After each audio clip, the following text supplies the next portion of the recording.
John, I want you to think about a number Okay. two, just the number two, because in my entire career in law enforcement, I cannot tell you how many times I heard the number two.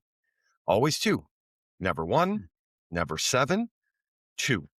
It is the universal number of drinks a person has had when they have had significantly more than two drinks. So it's like its own unit of measurement? It's a unit of measurement. A two, though, I want to be clear, it's not two beers. A two is however many beers it took for you to get here. Mm. And what I want to understand today, because everybody, John has promised me this will make sense, is why people say two. Not a lie, exactly, just as a genuine belief. Yeah, it's genuinely a belief in many cases, and that's both, interesting and important for this discussion to know that. Episode 5, let's go.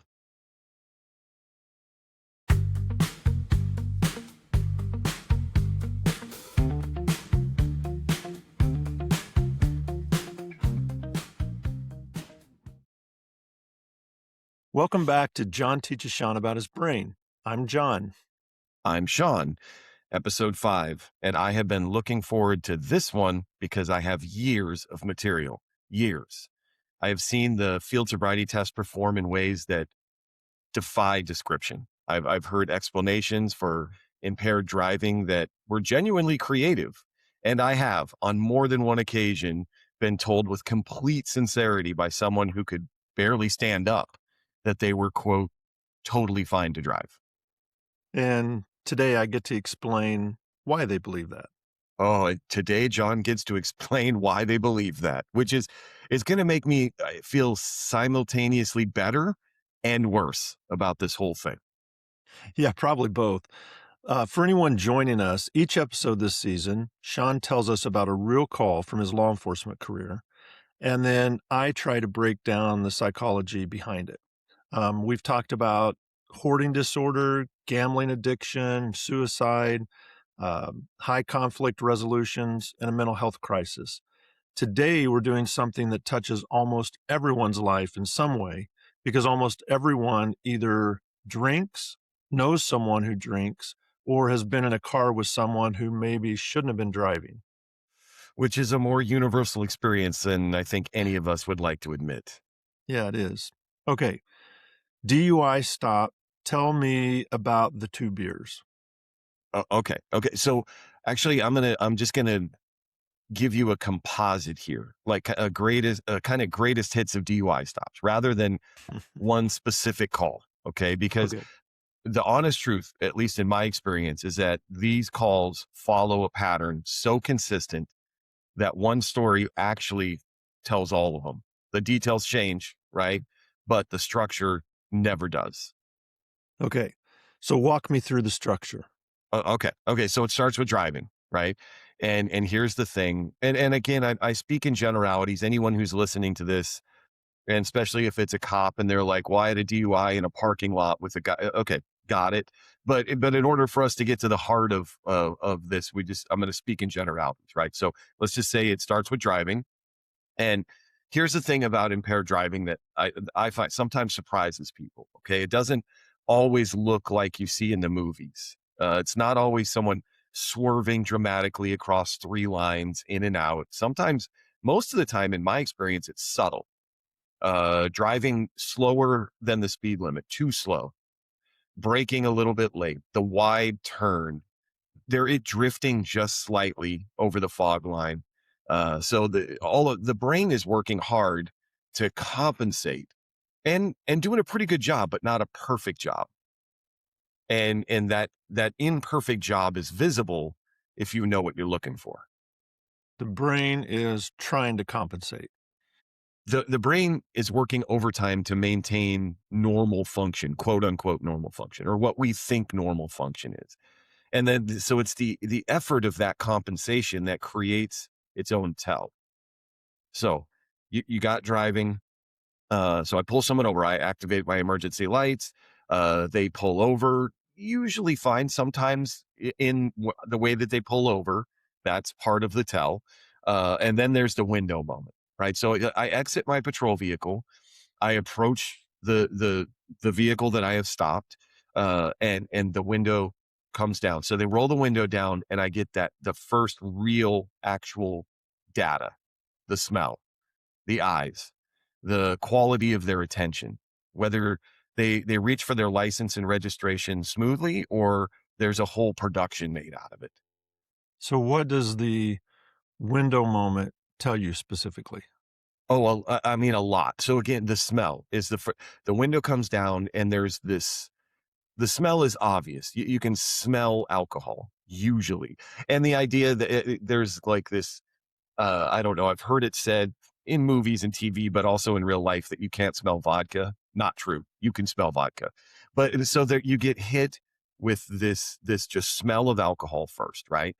And then the eyes. The eyes are actually more reliable. So glassy eyes that are bloodshot.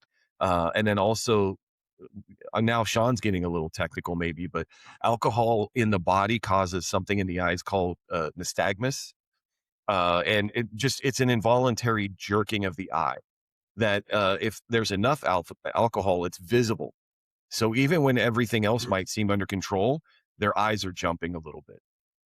And then, and then lastly, I'm calling it quality. The attention quality is huge, right? So it's really hard to describe, but once you've seen it, you know it. There's this kind of over focused attention that impaired people have, like they're dedicating significant cognitive resources to seeming normal, which they are actually. So the effort to appear like you're fine and nothing's wrong is what becomes visible. Yes, exactly. And then I asked the question, have you had anything, I have to, I'm being way too general now because technically, if you say, have you had anything to drink tonight? The answer could be yes, and it could be water. So the way that you phrase the question, sometimes is important, especially if this is going to go to court. But have you had anything to drink of an alcoholic nature? Any kind of, I mean, everybody asks the question a little different, but you do have to ask if they've been drinking alcohol tonight. And here's That where the makes two sense. beers come in, right? Yeah. Because at this point, there's before a field sobriety test, before the breath test, in this first moment, the answer is almost always some version of two. So have you had any alcohol to drink tonight? Just a couple. I had two. I had a beer with dinner, uh, or I had two beers with dinner a few hours ago, right? So always calibrated to sound responsible, Yeah. always calibrated to sound like a reasonable person who had a reasonable amount of alcohol and is fine. So it's never 0. It's never, "No, I haven't been drinking." I I don't ever remember getting a 0. Almost never a flat denial when there's evidence. I think because Yeah. I think part of the brain, and this is where another part where I'm going to rely on you, but I think the part of the brain that's still kind of running okay somehow somewhere knows that a flat denial isn't going to hold. And so I feel like we're trying to generate like a plausible alternative, two beers, but I'm fine at two beers, which then brings me to the field sobriety test. So the for anyone who's seen like on TV, even one of my favorite field sobriety tests is on Reno 911. If that's it, but generally speaking, at least in my career, in my training, there are three standardized tests. So the first one, like I mentioned, is the horizontal gaze nystagmus test, and then there's a walk and turn test, and then the one leg stand, they're designed to divide attention, right? To make the brain do two things at once. Because alcohol specifically degrades divided attention before it degrades anything else. Yeah, and so I'm surprised there's no new boot goofing test before Reno There should 911. I know I love that episode and it's my favorite depiction of a field sobriety test. So If you can do a new boot goofing dance, then mhm. you're probably okay. So you mentioned divided attention, um, and how that degrades before anything else. That's probably why someone can feel fine but still fail the test, right? Yes. Yeah, which is exactly why someone can feel fine and still fail. And the performance I've seen on these tests, and I mean performances in the most generous possible sense here, or just something else, because it always comes down to the person is trying so hard. I mean, they're genuinely committed to demonstrating that they are fine. They are okay. Mhm. And it's the trying so hard, it itself part of it. That's how you know that they're not okay. Yeah, what does that look like when they're trying too hard? I mean, it, incredible concentration applied to a task that should not require incredible concentration. Does it? Right. So the walk and turn test, I mentioned that. It's 9 steps, heel to toe, in a straight line, perform a turn 9 steps straight back. I mean, yeah, imagine a sober person could do that without even thinking. It's not But difficult, no, not challenging, and yeah. that's the point, is the tests are all designed to not be challenging if you're sober. But someone who's been drinking, I think every time, but let's just say most of the time, sometimes they count out loud doing the 9, and so someone who's been drinking counts out loud. They move their arms in a way that is clearly intended to help with balance, but that are not what you do if balance were easy. You wouldn't have to do those things. And then you know what? Also, there's a couple of magic numbers, and I don't know why, but they'll get to step 7 and then forget where they are, and they'll need to start counting over. The magic number 7 plus or minus 2. That's different though, right? Yeah, that's different, but I feel like it still applies.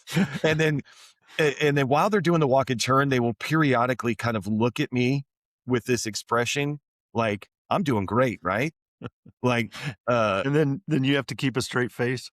I'm supposed to be a professional, John. Yeah, I have to that's true. just completely straight face, while a grown adult counts to 9 like it's a significant intellectual achievement. So then, okay, so that's walk and turn, and then the one leg stand. So one leg stand, 30 seconds, 1 foot off the ground.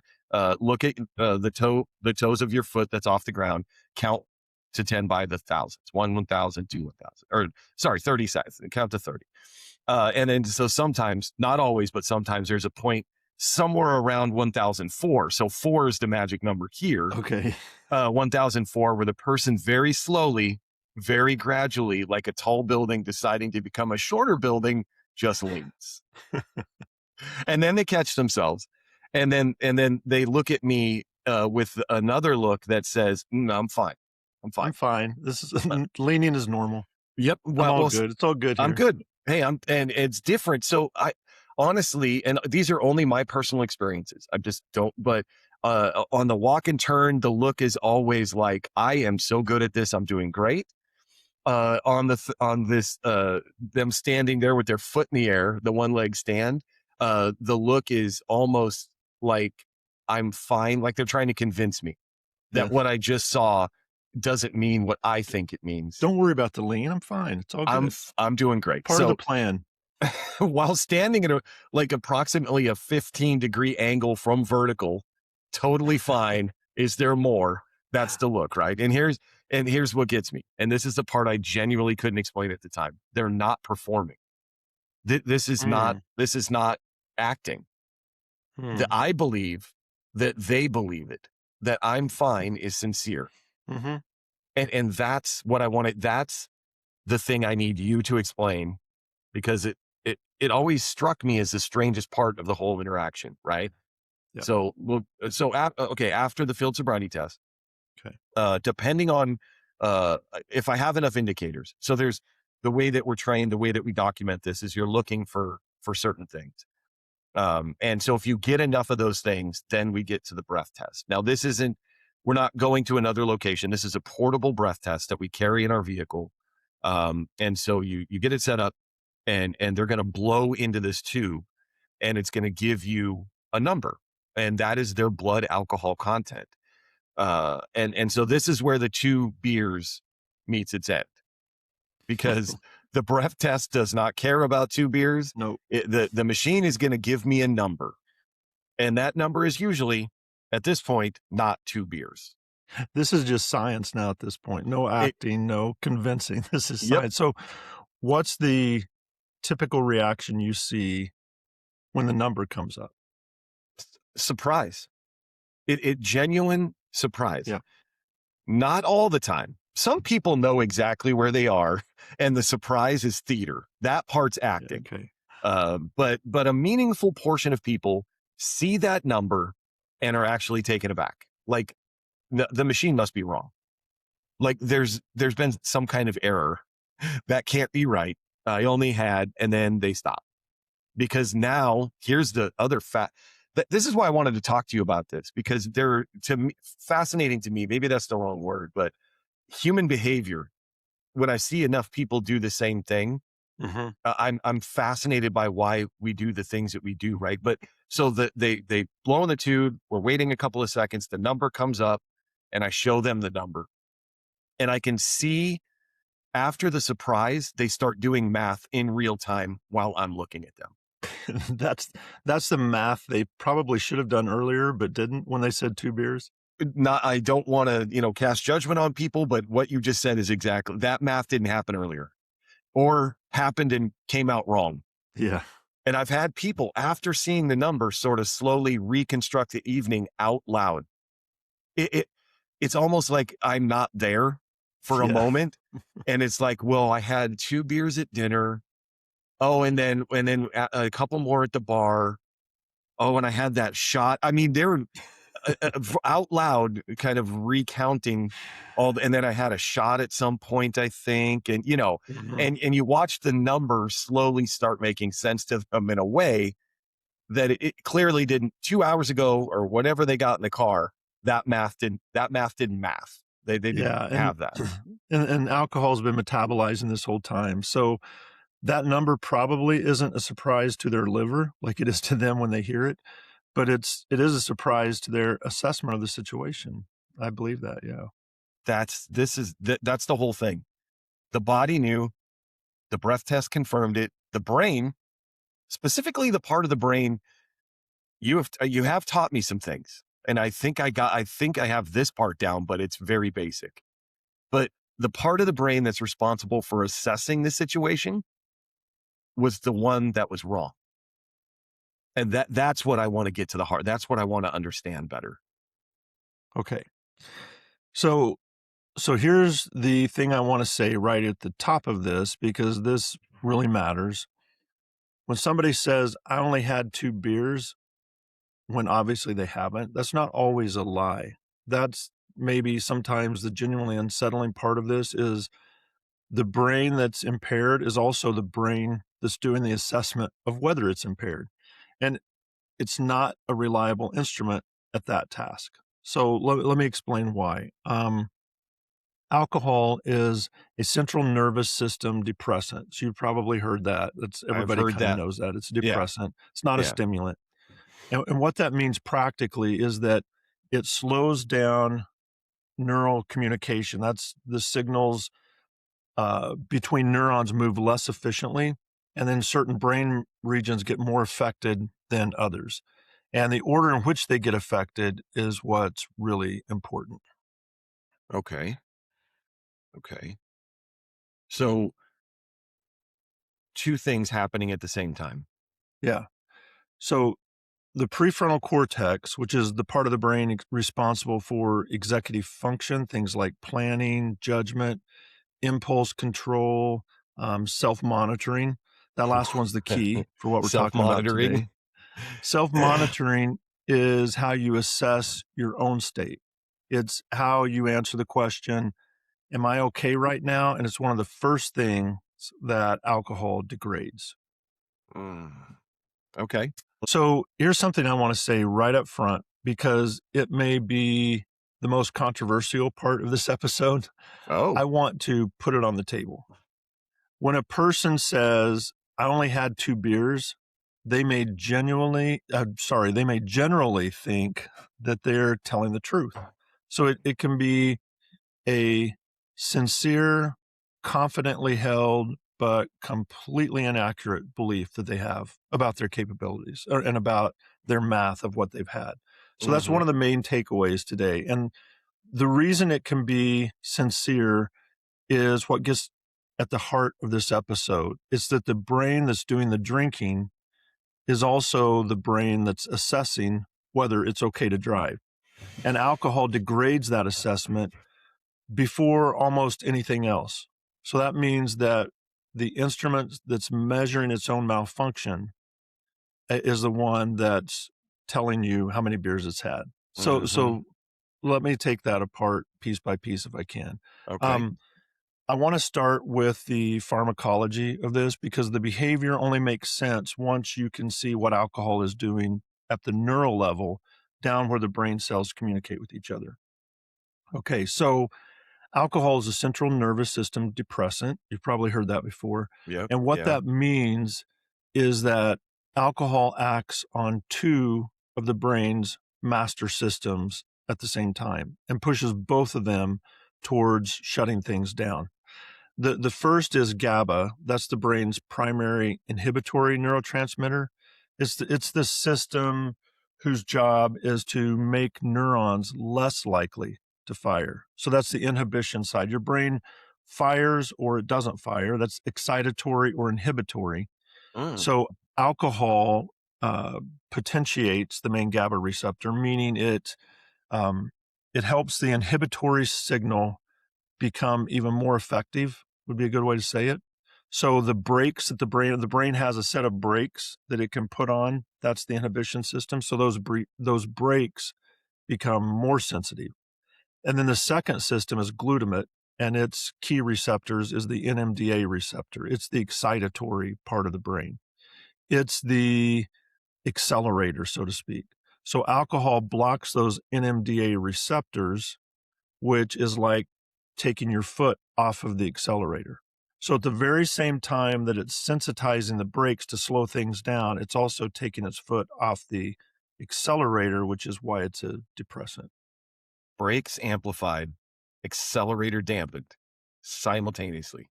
Yeah, exactly. And that's across the entire brain all at once, which is why alcohol is classified as a depressant. And then I want you to kind of hold on to that NMDA detail Okay. thought Okay. because that's the receptor site for acceleration. Because I want to bring it back in a few minutes to explain the memory piece of this about Ah, remembering how many beers they've had. okay. But the key fact right now is that slowdown, the sensitivity of the brakes and the foot coming off the accelerator is not uniform. It affects the whole brain, like I said, but some regions are far more vulnerable. I'm having a hard time getting my words out today. Some regions are far more vulnerable than others, and the order of that vulnerability is kind of the important part to this story. Okay, so what's most vulnerable? The prefrontal cortex is the most vulnerable. Mm, That's the region behind the forehead that we've talked about. yep. It's responsible for our executive function. It's what we call on this podcast the on channel for longtime listeners. Mhm. It's the aware part of the brain. Planning, judgment, impulse control are all part of the on channel, as well as the one that matters most today, which is self-monitoring. So self-monitoring is the brain's ability to observe its own state and to answer the question, am I functioning normally right now? And the judgment needed to answer that question depends on the prefrontal cortex, which, as I just mentioned, Mm, is among the most sensitive and earliest brain areas to be affected by alcohol. And there's a systematic review of the literature and cognitive functions that are critical for driving that found that executive function, divided attention, action monitoring, basically the on channel, that those areas show measurable impairment at a blood alcohol concentration of around 0.03%. So you know what that means as a police officer. I think that's below the legal limit in every state, right? What is yes. it in Washington? I think it's oh 06 in Kansas. It was 0.08 for my entire career, but I Oh wait. do think in Washington it went down to 0.06, but I'm actually I don't know that for a fact. But during your career, it was oh 08, and I It might was be wrong 0.08. about Kansas too, but And But actually, sorry, because it's important for this. When I first started, which was a long time ago, it was point 1 it was higher, so point 1 oh, yeah, it was point 0.10, 1 oh, point 1 oh, and then that it was a big deal when that dropped to to point point oh oh 0.08, 0.08. and then now I think if it hasn't dropped already, it's dropping to point 0.06. So at point oh 0.06, the law says you're still okay to drive. But research shows that point oh 0.03, there are measurable changes in how you Mm, can react to things, your decision making, your planning, and also your self monitoring. So the on channel is being degraded at doses where the person is probably feeling nothing at all. hmm, yeah. And then this probably isn't part of, but something just occurred to me is when we're talking about BAC levels, depending on your relationship with alcohol, just put it Mhm. that way. Some people can function at higher levels of BAC better Mhm. than others, and so Yep. that gets tricky as well. I'll just tell you that's not the crux of this story, but I stopped a person for DUI. But well, I stopped them for DUI when we did that portable breathalyzer. They were at point 0.4, Whoa. point 0.4, I which thought I like would point 0.2 something was alcohol poisoning. I believe at point 0.4 you're supposed to be legally dead, Yeah. and he was driving a vehicle. Oh my But he was in goodness. his, late 50s, and he was a his admission, he was a lifelong alcoholic Yeah. and drank, like, drank a lot. Your And your he was body adjusts to that. Yeah. yeah, at probably point 0.10 or higher, I'm asleep. Yeah. I'm not behind the wheel of a car. But I didn't mean to Yeah. divert it, just that jumped into my head when we were talking about BAC, is I've encountered a different mixture of people who don't drink a lot, who were really affected, but they were only at a Mhm. point, point 0.07, point 0.08, but they were really drunk. They seemed to me to be really impaired. And you keep saying BAC, is that blood Sorry, alcohol blood alcohol concentration? yeah, concentration. Yeah, yeah, yeah, Okay. Okay. yeah. Yeah. Uh, So so let me go so back then, because I want to take it back to what you were saying about okay. all the things that are needed for driving and the Mhm. effect on the brain, right? So the part of the brain that, let's put it in Sean terms, but so the part of the brain that's supposed to notice the problem, that self-monitoring, all the stuff you Yep. said, is one of the first things to go, with alcohol.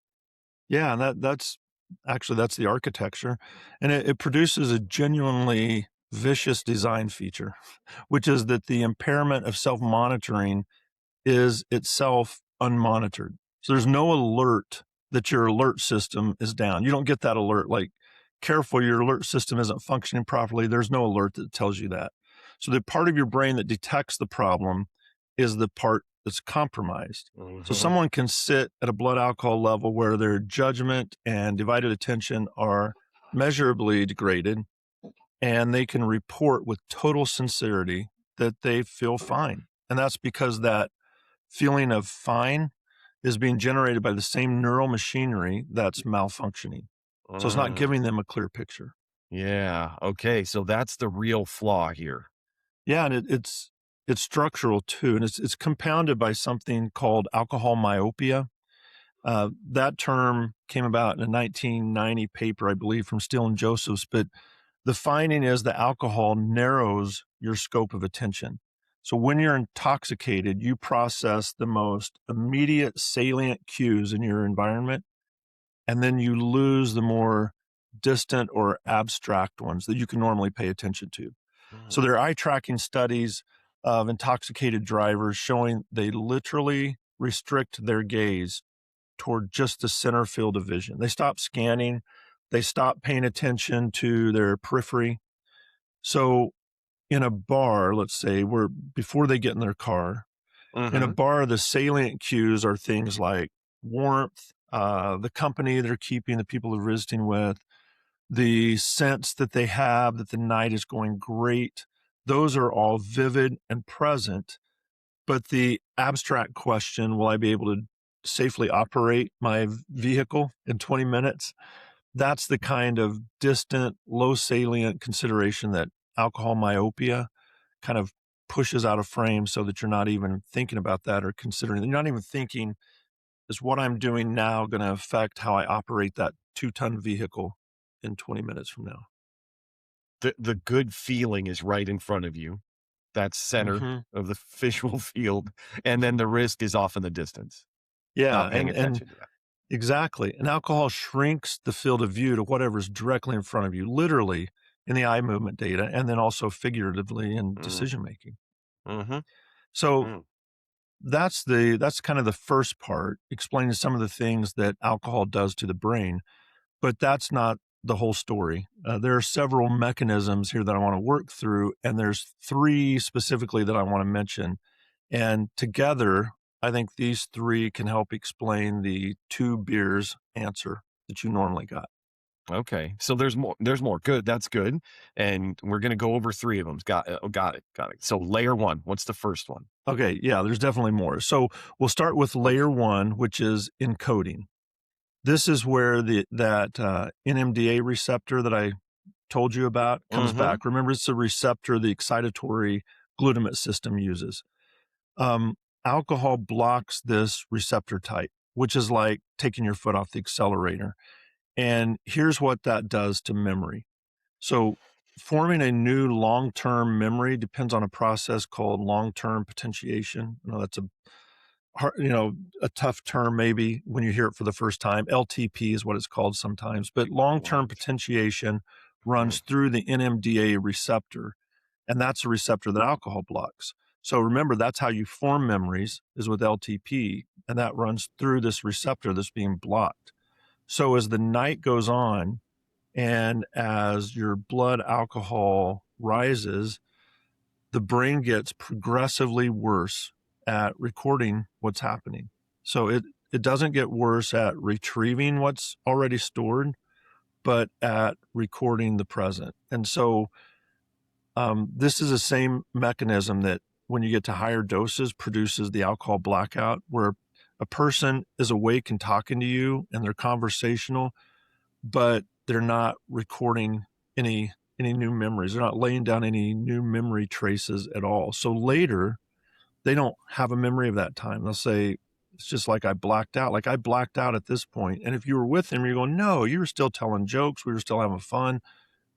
The sense of blacking out is because they couldn't form any new memories. So most drinking nights are milder versions of this. I mean, people don't mhm. black out all the time. But when you ask someone to count how many drinks they had and their estimate is way short, they probably aren't purposefully being dishonest, at least not always.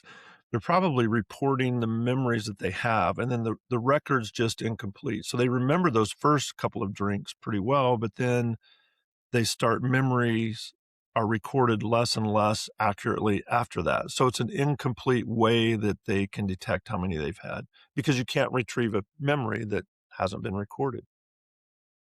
So I used to make a joke, which is now I see is inaccurate, but they always remember the first one and the last one, but that's not true. That was just a joke that I made. That is a good one, though.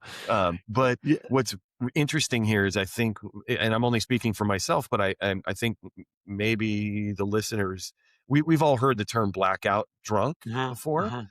but I think those of us who don't have the information you just provided, think of this completely, maybe not wrong, but the only thing in what you just said is when we say blackout, what we're talking about is the inability to make new memories due to alcohol. I think people think it's passing out.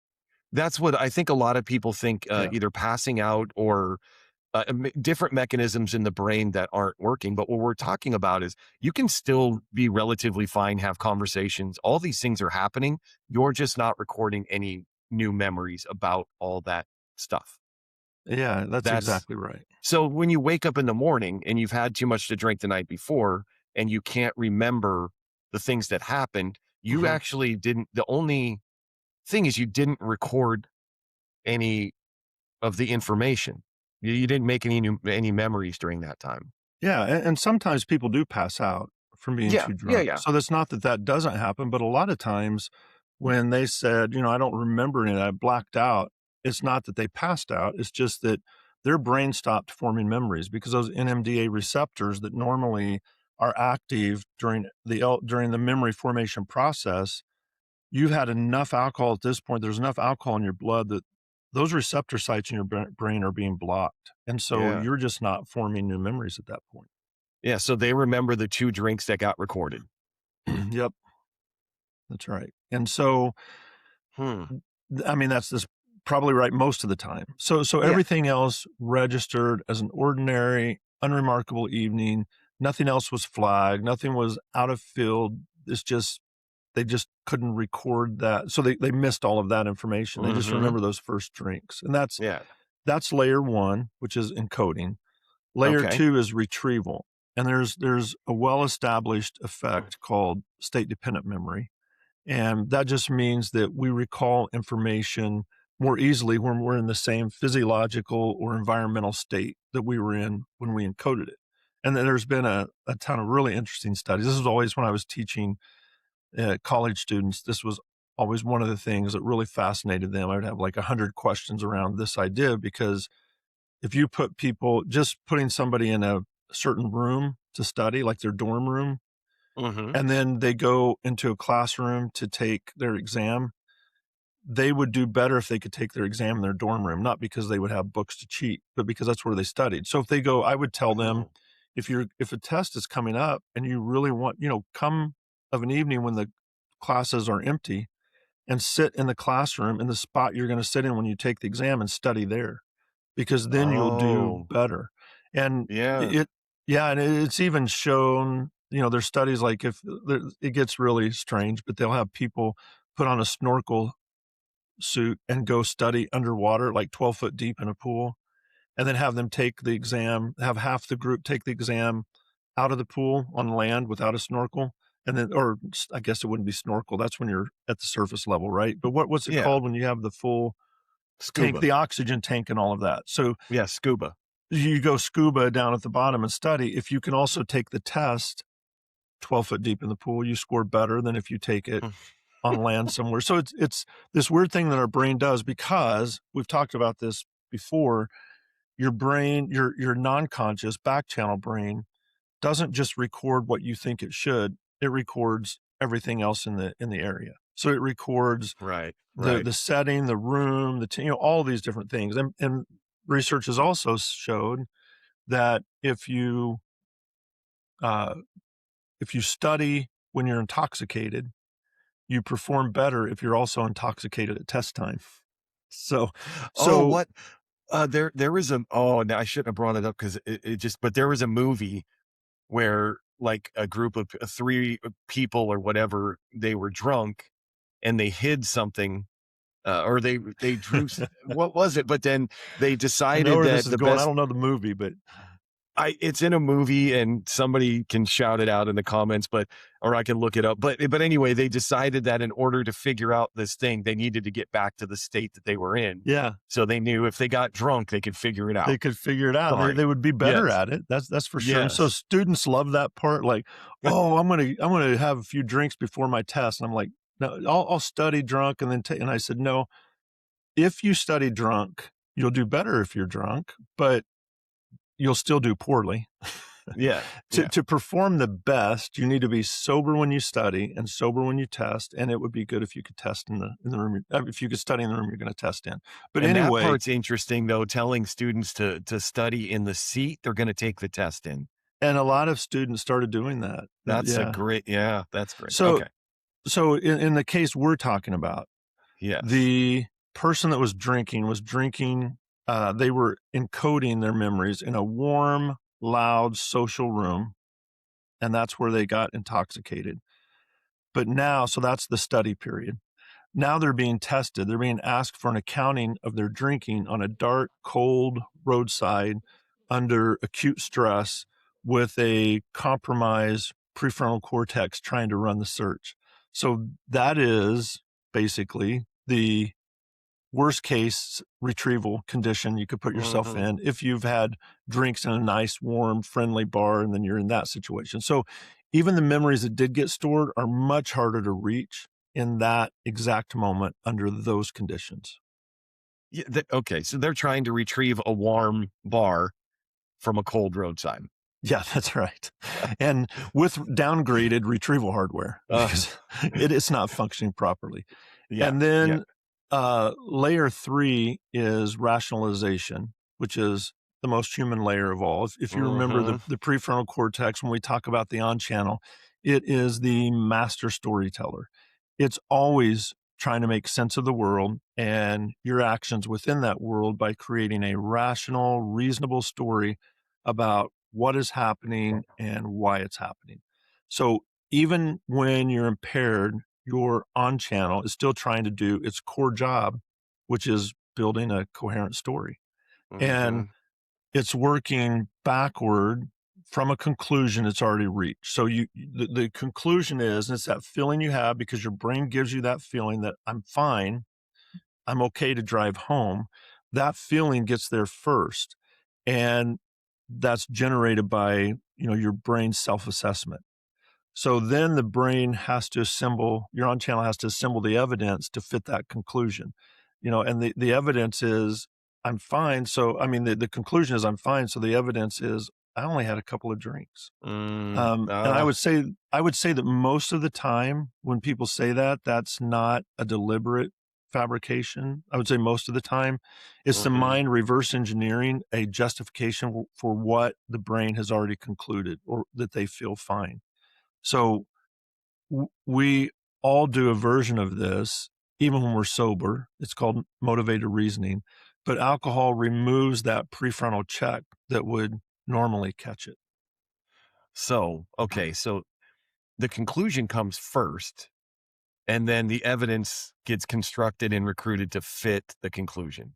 Yeah, the conclusion comes first as the premise, Yeah. and then the two beer story just logically follow that premise. Well, I mean, logically to the drunk person anyway.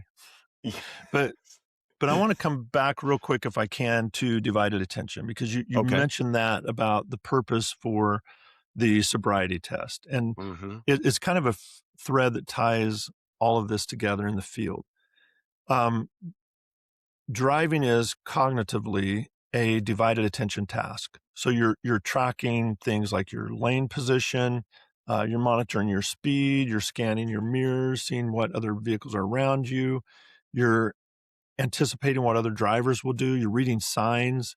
You may even be holding a conversation with somebody in the car with you, all in parallel, all at the same time. That is a highly divided attention task. And divided attention is one of the functions that alcohol degrades the earliest and the most deeply. Um, there's a landmark federal review by Moskovitz and colleagues that pooled together almost 200 studies on divided attention and Mm. showed measurable impairment in divided attention at blood alcohol concentrations as low as zero point zero 0.01 and zero point zero 0.02. So Oof. the review's conclusion was that there's no threshold below which alcohol fails to impair driving related skills. So there's no safe floor. Like if you've had a beer, there's a chance that that's going to affect you, just one. So you can't say with scientific certainty that your divided attention ability is unimpaired after you've just had one beer. So, I'm just piecing this all together, but legally speaking, and I'm not advocating for this, don't throw spears or stones at me, but, um, I mean, I'm really trying to process what you just said. That is so our driving laws in this country should actually be, any alcohol, and you shouldn't be behind the wheel. Well, um, I I mean, mean, if you're that saying would cut out on all accidents. But if you're on your phone yeah. and kind of Oh, glancing down at your oh, phone, now your yeah, divided attention might be at a 0.12 alcohol level. Now you're yeah. driving as if you have 0.12 alcohol. So it, people still do that. So No, yeah, you I was can you being can drive at 0.02 and 0.03 and still focus and drive fairly safely, but you can't say that my driving isn't impaired at all with right. one beer Okay, because that's a better scientifically way the to evidence frame shows it. it is. That's a better way to frame that, because the other thing I was just thinking about is I've seen some science on lack of sleep Mhm. and how much a certain amount of lack of sleep also affects your ability to safely operate a motor vehicle. Yeah, it does. So Definitely. I was trying to drag us into water that is too deep for me, and I can't swim. So, I don't mind um, I don't mind having that discussion oh boy, because if you wanna eliminate, the majority probably the majority of accidents, you would say absolutely no alcohol before you would drive. You would say yeah, absolutely no phones in the car. You would yeah, say absolutely no visiting with passengers while you're in the car, no radio, no yeah, just you would eliminate a lot of things, like and you don't drive when it's raining. Don't drive when you haven't had your full 8 hours of sleep. If you wanna eliminate everything, there's a long yeah. list you could go down. True, true. Okay, that's what I was talking about. You just made my point as I was trying to drag us into deep water, and I was not prepared for that swim. So, but when you're talking all of those things that you just named, I think most of them at least are dealing with divided attention, Divided attention, yep. and that is why the field sobriety test is built the way it is. Yeah, exactly, and the reason for it is a little bit counterintuitive, so I wanna be precise about this. Okay. The tests you mentioned, like the walk and turn and the one-legged stand, those aren't tests of balance because pure balance and coordination are relatively resistant to alcohol, and by that, I mean that they don't start to visibly become noticeable or fail until fairly high blood alcohol levels, as far as being able to Okay. walk and turn or stand Yeah. on your foot. But Okay. what those tests actually do is force you to do 2 things at once, because that's the divided attention, and if divided Hmm. attention is what breaks down first, then having a test that forces you to divide your attention will give you an early sign. So walk a straight line and count your steps, or hold a fixed position and count to 30 by thousands. So the Hmm. tests, they'll take a simple motor task and turn it into a divided attention task. And divided attention is the sensitive function. So the counting out loud that you mentioned, the arms up for balance, losing the count step at 7, um, the slow lean that you talked about, those aren't just clumsiness. That's the visible signals of a brain that's can no longer sort out 2 different things at once without one of them starting to slip. Using using a strategy that reveals the very thing they're trying to conceal. Yeah, that That's the effort really that they give is the evidence, mhm, the effort for doing those 2 things, and as you yeah. know, this principle reaches well past alcohol. We just talked about it. You mentioned sleep. Drunk driving is the clearest case, but you mentioned sleep. There's also, and again, I said that drunk driving is the most obvious case because it's its impairment is based on a chemical, it's dose dependent, it's measurable, you have a breathalyzer, like, you can't blow into a Mhm. tube to tell how much sleep you've had, so Right, drunk right. driving has been studied more, and also, with drunk driving, the stakes are just enormous. I think the most recent data from, like, 2024 says that nearly 12,000 people were killed in alcohol-impaired crashes that year, and all all of those cases were classified as preventable. Mhm. So, that's maddening really. But the underlying dynamic, which relates to the what we've been talking about, the instrument of self-evaluation that performs the assessment on the thing that's being compromised, that's a general feature. So it affects sleep. When you're sleepy, you don't realize how sleepy you are. Fatigue downgrades your ability to assess how tired you are. Acute stress degrades your judgment on how stressed you are.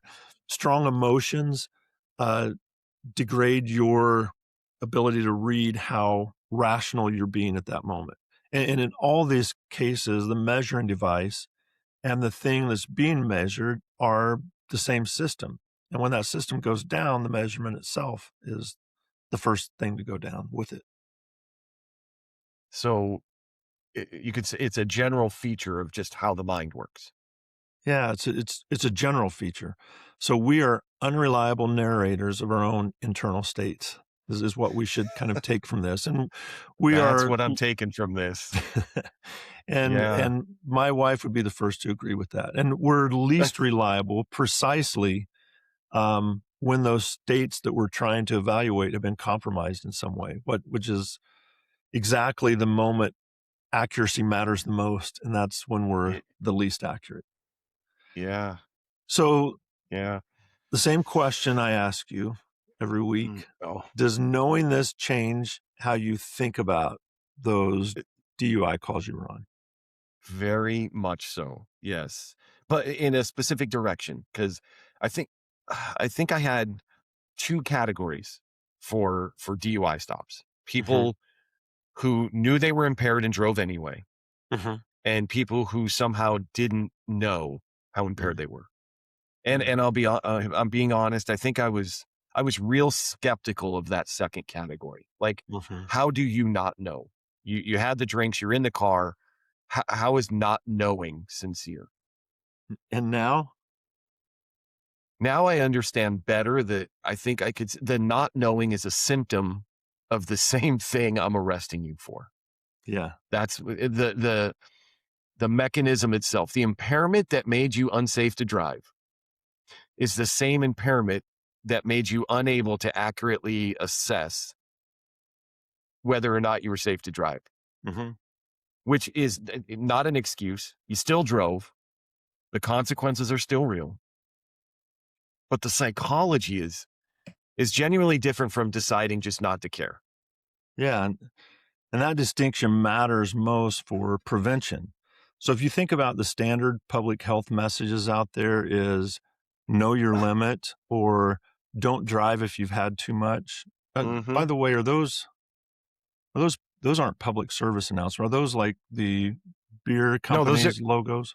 those are PSAs. Those are Those are public service PSAs? announcements. Yeah, they are. Ah, well, I was thinking as I was remembering those, I was thinking that maybe those came from the beer companies themselves, but that makes it even more frustrating because the And if I frustrating thing. may, Yeah. not to go down this road either, but if they, I don't know why I know this, but I do, but if they're, showing a commercial for alcohol on Mhm. television or in print, they're required by law to put that, know when you've had enough, Ah, whatever. that's why I So was tying it to the beer company. yeah, because they do say that, but, Got it. they have to say that.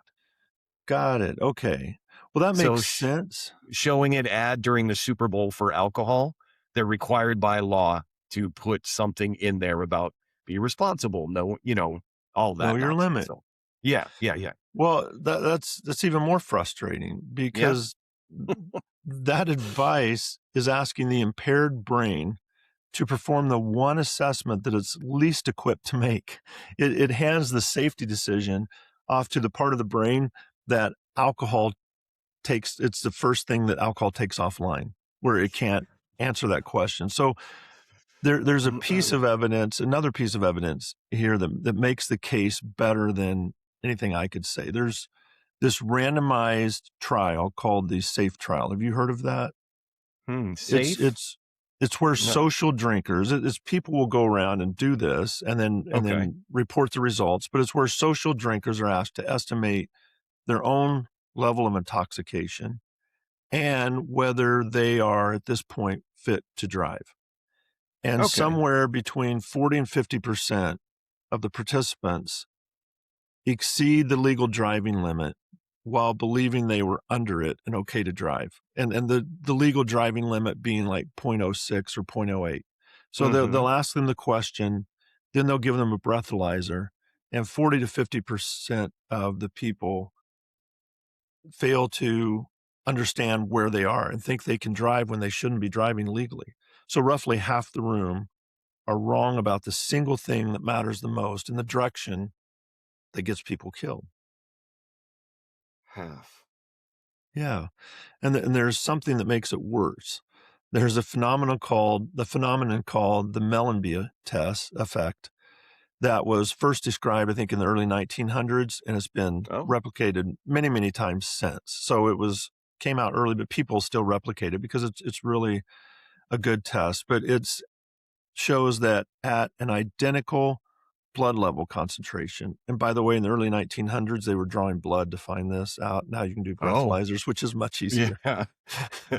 But at the identical blood alcohol concentration, BAC, people feel that they're more impaired while the alcohol level is still rising than if the alcohol level is falling. And that means that the brain must build this kind of small temporary tolerance over the course of an evening so that Mhm. later in the evening, as your BAC is actually coming down, you feel noticeably more capable. So even if it's the same level, like if you're going up and you hit the point oh 0.06, Uh-huh. you say, yeah, I'm starting to feel a little, but if you've been above that and you're coming down and you hit that point oh 0.06, you're like, yeah, I feel pretty good. I'm safe. I'm good to drive now. Where earlier going up, you would have said, yeah, I probably shouldn't drive, but coming down, you're like, yeah, I'm good to drive. So even though e- uh, even though your blood alcohol level may still be above the legal limit, you feel like you're okay. So a systematic review of these studies found that a person's willingness to drive in that condition roughly tripled when BAC was descending compared to when it was going up. Oh, And wow. there's been studies that have also looked at their actual ability to drive and show that if anything, it's getting worse on the descending as it is on the ascending. So that feeling that you're getting better and the fact of being impaired are moving in opposite directions. So so the moment you feel okay to drive home, that might be the most dangerous moment of the night. Yeah, it can be precisely that the most dangerous moment, which is why the decision not to drive has to be made by the sober brain in advance before the prefrontal cortex is compromised. So you need to designate a driver or set up a ride share Mm. before the first drink. That way you're removing the whole in the moment judgment call from the equation, because in the moment judgment, which is what we've been talking about, is the exact thing that we've shown that you can't rely on. You don't build a safety system around the one component that you know is going to fail. Plan while sober. I mean, because the sober brain is the only one that can actually make the plan. Yeah, that's the public health version of everything I just said, all in one sentence. Really good. I've been taking notes. I can tell. Oh, wow. Okay. Well, episode 5 done. So next week, episode 6, I get called to a situation where someone is threatening to jump Mm, off an elevated off a building. Well, mm. it's structured. But we're going to talk about crisis negotiation, what actually works when someone is at that point, and what you absolutely do not say. John, anything to add for the tease for next week? Um, just as it's gonna be one of the most practically useful episodes we've done probably because the psychology of crisis intervention is something everyone can benefit from, not just in extreme situations like you're mentioning, but in any moment where someone you care about has hit a wall and you don't know what to say. Hmm. Okay. Well, I'll see you then. Thanks everyone for listening.